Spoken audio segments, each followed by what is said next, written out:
अभी मैं आपको ट्यूटोरियल बताने जा रहा हूँ सेल से रिलेटेड। तो क्वेश्चन क्या है उसको पढ़ें। A lead acid cell maintain a constant current of 1.5 ampere for 20 hour. कोई बैटरी है, मतलब जो सेल है लीड एसिड सेल है ना, तो उसमें जो करंट फ्लो हो रहा है, कितना करंट फ्लो हो रहा है 1.5 एम्पियर का, कितने टाइम के लिए 20 आवर के लिए, है ना। Before its terminal voltage falls to 1.8 volt. मतलब क्या हुआ कि कोई बैटरी सेल है ना, वो 20 घंटा तक क्या कर रहा है, कांस्टेंट करंट कितना दे रहा है 1.5 एम्पियर। ओके, उसके बाद क्या होता है, उसका वोल्टेज क्या हो रहा है, वो 1.8 वोल्ट हो जाता है, मतलब घट जाता है। तो आपसे पूछा कैपेसिटी ऑफ द सेल निकालने के लिए। कैपेसिटी ऑफ द सेल का मतलब हो गया कि गिवन टाइम में उसने कितना करंट फ्लो किया। तो कैपेसिटी ऑफ द सेल क्या हो जाएगा, कैपेसिटी ऑफ सेल आपसे पूछ रहा है, ठीक है। तो कैपेसिटी ऑफ द सेल जो होगा, है ना, कैपेसिटी ऑफ सेल क्या होगा, आईडी डिस्चार्जिंग करंट, और कितना टाइम के लिए करंट है ये, टीडी से, है ना। तो आईडी कितना हो गया 1.5 एम्पियर, और टाइम कितना हो गया ये 20 आवर। मतलब ये क्या हो जाएगा 30 एम्पियर आवर। ये इसका क्या हो गया कैपेसिटी ऑफ द सेल।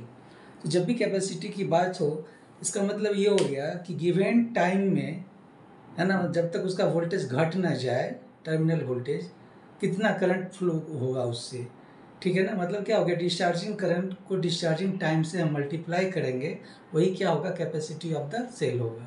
तो इस केस में कैपेसिटी कितना हो गया इसका 30 एम्पियर आवर।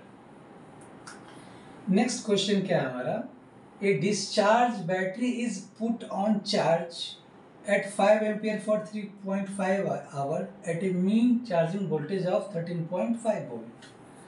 कोई बैटरी है जो डिस्चार्ज है, अब उसको चार्ज करना है ना। तो जो चार्ज करेंगे तो उसमें करंट फ्लो होगा, जिस करंट को क्या बोलेंगे हम, चार्जिंग करंट। तो यहाँ पे जो चार्जिंग करंट दे दिया है, गिवन जो है चार्जिंग करंट कितना दे दिया है, जिसको हम आईसी से लिखेंगे, कितना है ये 5 एम्पियर का। कितने टाइम के लिए फ्लो हो रहा है ये करंट, 3.5 आवर्स के लिए। और वोल्टेज कितना हो रहा है इसका, ये 13.5 वोल्ट। क्लियर। मतलब कोई बैटरी डिस्चार्ज था, सेल डिस्चार्ज था, उसको आपने ये करंट देकर उसको आपने क्या किया, उसको चार्ज किया, ठीक है। अब आपसे पूछ रहा है क्या, it is then discharge in 6 hour. उसके बाद चूंकि आपने चार्ज किया है, अब उसको आप यूज करोगे, यूज करने का मतलब अब वो डिस्चार्ज होगा।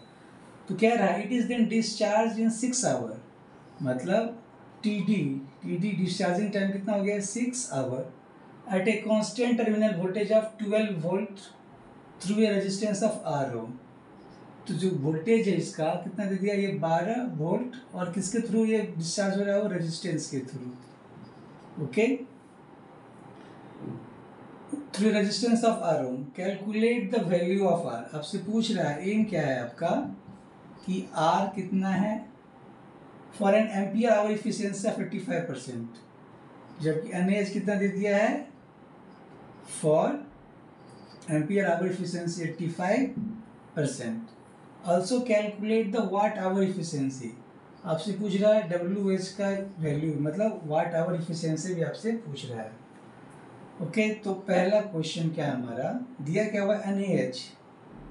तो NaH एम्पियर आवर इफिशियंसी जो होता है कैपेसिटी ऑफ द सेल और input capacity of the cell. ऐसे कह सकते हो कि I D into T C by I C into I D into T D और I C into T C. Clear. ये आउटपुट कैपेसिटी हो गया, और आपने उसमें कितना करंट दिया ताकि वो चार्ज हो जाए, है ना, उसके रेशियो को हम क्या बोलते हैं, एम्पियर आवर इफिशियंसी। तो ये क्या हो जाएगा इंटू 100। तो एम्पियर आवर इफिशियंसी कितना दे दिया 85। आई डी नहीं दिया है, वो निकालना पड़ेगा। टी डी कितना हो गया 6, आई सी हो गया 5, टी सी 3.5 इंटू 100। इसको जो सॉल्व करेंगे आप, तो ये जो डिस्चार्जिंग करंट है ये कितना आ जाएगा 2.479 एम्पियर। और ये जो करंट है वो डिस्चार्ज हो रहा है किसके थ्रू, रेजिस्टेंस के थ्रू, और ये जो वोल्टेज है कितना दे दिया है, ये VD और ये ID। ओके, तो जो ID इज इक्वल टू क्या हो गया, VD बाई R, ID हो गया 2.479 इज इक्वल टू VD जो दे दिया आपका 12/R। इसको जो सॉल्व करेंगे आप तो जो R का जो वैल्यू आएगा वो 4.84 ओम आ जाएगा, है ना।